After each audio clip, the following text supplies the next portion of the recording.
China dan Yang India. Menteri. Saya ucap terima kasih kepada ARAU yang memetik laporan audit negara 2018 yang mendedahkan lebih 100,000 pelancong dari pelbagai negara termasuk China dan India. Ini saya petik ARAU sebut. Baik. Saya nak kait sikit pasal 2017 hingga 2018. isu pekerja asing. Laporan audit nanti jap. Saya tengah jelaskan ARAU.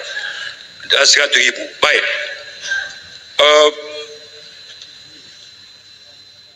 Pelancong yang masuk, warga asing yang masuk, sama ada dia gunakan, saya sebut tadi, dia boleh masuk dengan menggunakan pas lawatan sosial 30 hari. Warga Cina 30 hari, warga India 30 hari. Selepas 30 hari dia keluar. Kalau dia tak keluar, maksudnya dia overstay. Okey ya. Masa dia masuk, kita ambil biometrik. Kalau dia overstay, terus dia masuk senarai hitam. Dia nak datang kali kedua, dia akan dikenakan NTL, not to land. Baik. Bagaimana lagi cara mereka masuk? Mereka masuk gunakan pas lawatan jangka panjang yang aktif. Seperti pas lawatan iktisas. Pas lawatan sosial iaitu suami atau isteri kepada warga negara. Mereka boleh duduk 6 bulan, mereka boleh duduk maksimal 5 tahun. Jadi kalau kita ambil 2017, 2018 tak keluar, mereka duduk sini 5 tahun.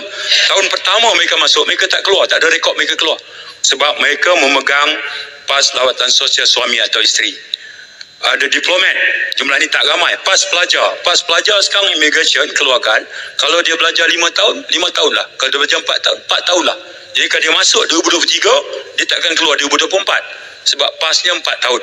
Jadi rekod kita mencantikkan dia tak keluar lah kalau kita ambil ukuran 1 tahun. Pas resident, kita keluarkan 5 tahun, tamat 5 tahun, kita boleh sambung 5 tahun. Maksimum 10 tahun. Pas resident talent, pas penggajian, selama majikan ada kontrak dengan dia beberapa tahun, immigration keluar. Sebab kita pun di satu sisi ada digesa supaya melakukan ease of doing business, talent yang diperlukan oleh majikan tempatan untuk mengembangkan perniagaan. Kalau talent itu ada dari luar, dia yang cari, kita facilitate dengan memberikan pas penggajian. Dan mereka bukan ada setahun, bukan 3 bulan, mereka duduk lama selama kontrak majikan diberikan. Pas MM2H, Malaysia My Second Home, itu 5 tahun, renewal, boleh diperbaharui. Pas lawatan iktisas, pas lawatan kerja sementara, dan pas-pas imigresen yang lain. Tasyik Dipertua, demikian banyak pas lawatan, pas yang diberikan itu, membawa kepada sesuatu warga luar masuk, bergantung kepada dia memegang pas apa. Jadi kalau kita mengambil 1 tahun, jumlahnya tak sama. Hari ini setiap bulan, sektor pelancongan membawa 120,000 warga Cina setiap bulan ke dalam negara kita. Bagus dari segi ekonomi, tapi ada potensi dari segi ancaman keselamatan kalau kita tak berhati-hati. Jadi kita nak kena seimbang antara ekonomi dengan keselamatan.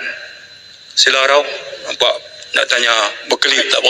Yang ni yang Muhammad, sebab jawapannya mungkin panjang. Kalau dia masuk 120,000 sebulan, jadi apakah kita ada data yang menunjukkan mereka keluar bila sampai tempohnya?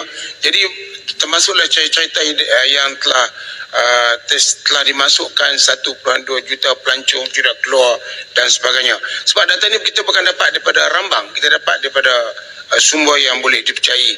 Tak apa yang Ahmad, kalau boleh bagi tahu apa yang boleh kita buat untuk memastikan mereka ini keluar. Lepas tu masuk balik, tak ada masalah. Kita nak negara ini dihormati. Yang Muhammad baru tangkap 20,000. 20,000 ini menunjukkan 20,000 ini banyak yang Muhammad.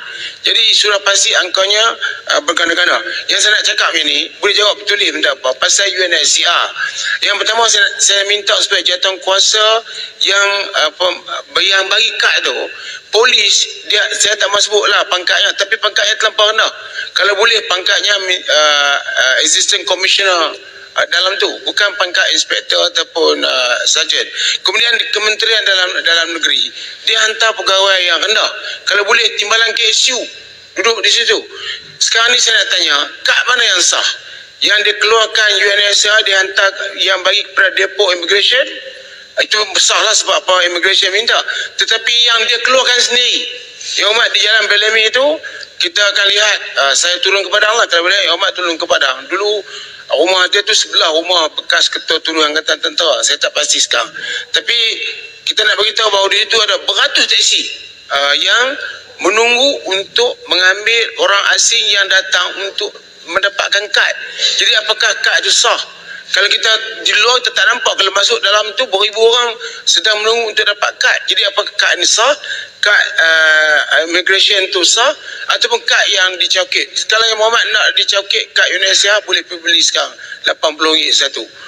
Jadi Terima kasih. apakah tindakan kerajaan terhadap perkara-perkara yang kita sebutkan? Dan akhir sekali Muhammad, apakah UNHCR tu sah berada di negara ini? Sebab dia berada di negara ini hanya menyambung kerja dengan pendatang Vietnam dulu. Tapi sekarang bila disambung kerja, apakah kita telah sahkan kehadiran mereka? Baik, terima kasih Arau. Yang pertama, bila pelancong luar masuk hari ini, kita selain pada kita wajibkan dia visa bagi negara yang memerlukan visa, dia pintu masuk kita ambil biometrik lah. Itu satu. Khusus untuk pelancong negara China, bagaimana elemen kawalan kita? Mulai 15 bulan 10, kita berikan mereka visa on arrival. Baiklah. Tapi charter flight direct daripada China ke Kuala Lumpur. Dan charter flight itu pula pelancongnya itu diuruskan melalui syarikat travel agent yang berdaftar dengan Kementerian Pelancongan. Itu elemen kawalan kat situ. Jadi mereka mohon visa. Jadi sekiranya lepas 30 hari, kalau dia ada di sini 15 hari, 30 hari tak keluar, kita cari ejen pelancongan tu lah. Ejen pelancongan, kalau kita tarik lesen dia bimbang juga. Jadi elemen kawalan kat situ. Jadi dengan itu memudahkan kita. Satu, dia mesti charter flight. Tak ada transit, direct flight. Dari China terus ke KLIA. Diuruskan oleh ejen pelancongan yang berdaftar dengan Kementerian Pelancongan. Jadi katalah dia bawa 350 pelancong. Mereka juga sampai kita ambil biometrik. Dan dia mesti bagi kita itinerary, jadual lawatan sepanjang 2 minggu, 3 minggu melancong. Dengan itu kita boleh lakukan tracking atau pengesanan. UNHCR benar seperti disebut oleh Arau. Keberadaannya masa perang Vietnam dulu. Kerana Malaysia menjadi destiny kepada pelarian Vietnam. Jadi saya sebut tadi, bila bangsa-bangsa bersatu tubuhkan organisasi macam itu, tugasnya dua. Mendaftar dulu, kemudian cari negara ketiga. Tugas hakiki itu terus berjalan. Terus jalan. Jadi, buat masa sekarang, apakah status keberadaan mereka? Status quo. Ya, kita ada bincang, tapi keputusannya status quo. Mereka ada di situ. Jadi, yang disebut tadi oleh Arau soal pengeluaran kad, saya cuma nak sebut, UNHCR, dia keluarkan kad dia. Polis ke pegawai kerajaan kita tak terlibat dalam pengeluaran kad oleh UNHCR. Tak ada. Kita tak terlibat. UNHCR is UNHCR. Bahagian kita adalah pendaftaran refuji di bawah program TRIS. Sebenarnya program oleh pemerintahan sebelumnya kita kekalkan sebab niatnya adalah nak mendaftar. Jadi kita minta mereka teruskan sebab data itu membantu kita kalau kita nak laksanakan.